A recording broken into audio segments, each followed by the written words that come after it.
With us now is Debbie Pritz from Clark Financial Services in Silver Spring. We also have Steve Israel. He's Vice President of Buyer's Edge joining us. Okay, I know we've talked about this before. Are we there yet? Is this the bubble popping and popping? Well, I don't really think that there's a bubble popping. I believe that actually there's a lot of indicators in the market for the Washington market where there's a lot of new jobs being created here.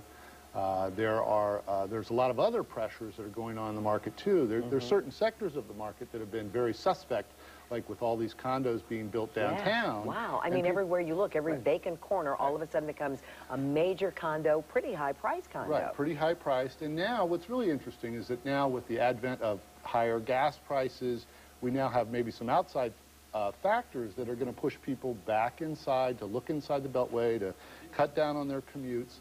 So, you know, some of those things could really balance out over the coming year or so, and it may be good for the Washington market. But things are still expensive in the Washington market, no matter what's happening in that bubble. And we were talking about the unusual incentives. Debbie, what are some that you've seen? Well, I heard about one the other day, the BMW lease offered by the builder selling condominiums in Virginia. Amazing? Yes, so I did a little bit of research, and I came up with some yesterday. I just couldn't believe. Apparently incentives are big anyhow for sellers, but you know, like golf packages or swimming pools, health spa memberships, vacations, trips to Las Vegas. I guess it depends on the market you're in, but it is all across the nation.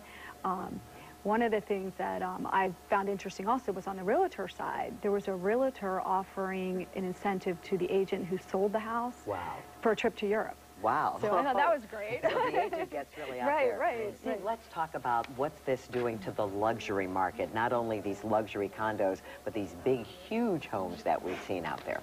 Well, I think that the luxury home market in the close-in D.C. area is actually in a place that it's never been before, as far as I can tell. There are about half of the luxury homes on the market in the Bethesda, Chevy Chase, Upper Northwest, McLean kind of areas are actually new homes.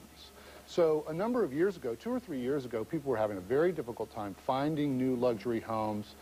There were a lot of, you know, people were talking about these tear downs, and but there still were not there was not that much product out there.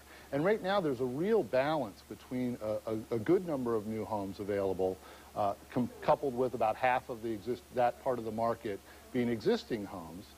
So buyers actually have a lot of choices, and I think that it's good for the marketplace. I think that there's a good balance. It makes sense. People can go out and find something that really works better for them.